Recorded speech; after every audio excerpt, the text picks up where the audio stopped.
சபாவில் மரணமடைந்த முதலாம் படிவ மாணவி ஜாரா கைரினா மகாதேரின் சவப்பரிசோதனையில் தாமும் பங்கெடுத்ததாக டிக்டாக்கில் கூறிக்கொண்ட போலி மருத்துவர் நீதிமன்றத்தில் நிறுத்தப்படுகிறார். தொடர்புத்துறை அமைச்சர் டத்தோ சாமி ஃபட்சில் அதனை உறுதிப்படுத்தினார். அவ்வாடவர் மீதான குற்றச்சாட்டு தொடர்பில் போலீசார் மேல் விவரங்களை வழங்குவர் என ஃபாமி கூறினார். Dato professor doctor Tunku Iskandar என்ற டிக்டாக் கணக்கின் உரிமையாளரான அந்நபர் இணைய வசதியின் தவறான பயன்பாடு தொடர்பில் ஆகஸ்ட் 19ஆம் தேதி MCMC எனப்படும் தொடர்பு பல்லூடக ஆணையத்தால் விசாரணைக்கு அழைக்கப்பட்டார்.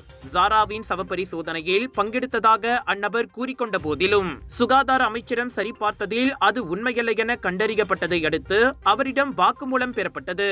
பகடிவதைக்கு ஆளானதாக நம்பப்படும் ஜாரா கைரினாவின் மரணம் பெரிய அளவில் பேசப்பட்ட போது அதை பயன்படுத்தி பிரபலம் தேடுவதற்காக அவ்வாடவர் அவ்வாறு செய்ததாக சந்தேகிக்கப்படுகிறது.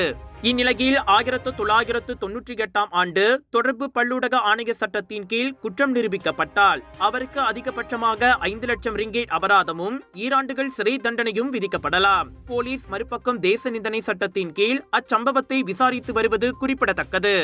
Ready to take your golf game to the next level? Join the Bridgestone ASEAN Amateur Open 2025 and stand a chance to win 5 amazing hole-in-one prizes, including a brand new Mazda CX-30. Don't miss out. Register now at bridgestoneasianamateur.com.